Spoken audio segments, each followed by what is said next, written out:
It's just nice to see na they really feel good and feel beautiful po kuya. Ralph muling nakahanap ng pagkakataon para makapag-usap tungkol sa kanilang tunay na nararamdaman. That's really wrong. Kasi first, I have unresolved situation. But now, it's solved na. And If what? if he took part in it, that's na made me feel like that. But I was like, no, it's all me. But he still said sorry. So right now, what phase are you in? What feeling? Sa buhay. Sa buhay? Ito healing di ba? Healing ka? Met amin. Ikaw din, healing, di ba? You healing? Siguro, Healing! stuck ba? Stuck.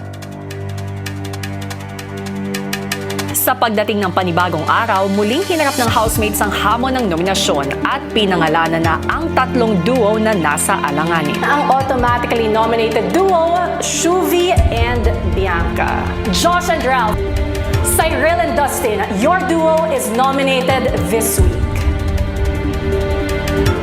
Matapos ang anunsyo, ang 4 na beses nang nominado na si Ralph at ang kaduo niyang si Josh ay piniling mag-usap sa garden. I'm sorry, bro. No bro, don't say sorry. I'm sorry, bro. Brother, I promise.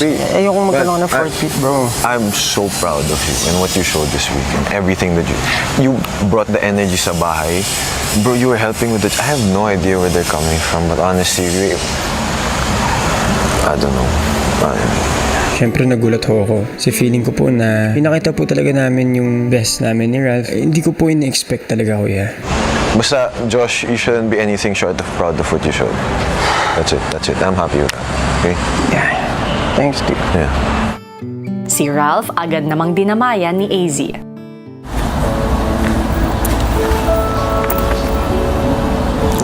I don't get it.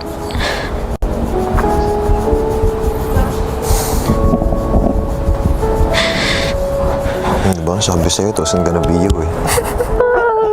Laban lang. Ano ba talaga? Love you, Ralph. Siyempre may halong lungkot at sakit din, kuya. Every time na na-nominate ako, kuya, parang naririnig ko sa kanila na you're doing so well, na I'm so proud of you, na sobrang okay mo. Pero time and time again, I just end up in the same place. I will admit, kuya, it's getting harder. It really is.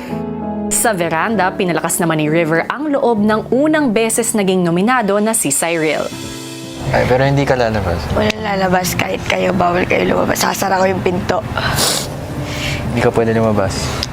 Walang lalabas. Lalo na ikaw. Hindi ka lalabas. Hindi kami mabayad. Masakit lang po sa pain ko.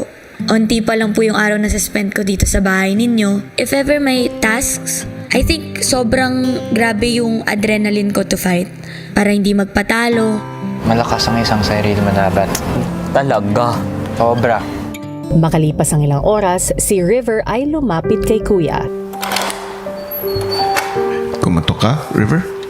Yes, kuya, may tanong lang ako. Ano yun?